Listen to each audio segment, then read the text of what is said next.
गलबाया जोरिया चोरवा ले गईले गहनवा हो। गलबाया जोरिया चोरवा ले गईले गहनवा हो।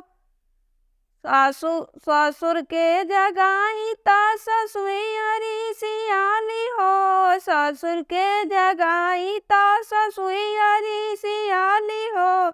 अब के जगाई पिया मोर बसे काला कतवा हो।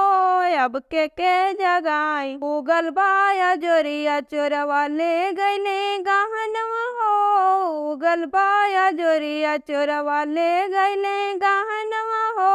ससुर के जगाई ता ससुरी सियाली हो।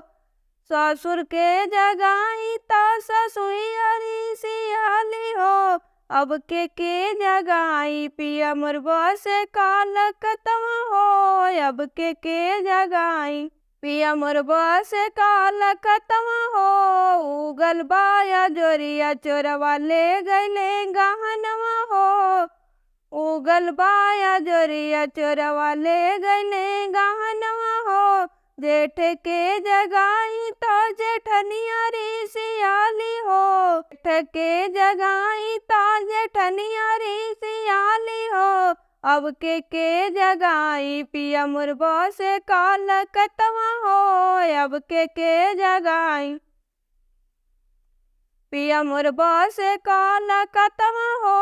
अब के जगाई देवर के जगाई ताया जसवा हमें लागे हो। देवर के जगाई ताया जसवा हमें लागे हो।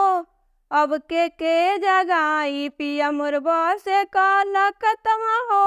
अब के जगाई काला कतवा हो।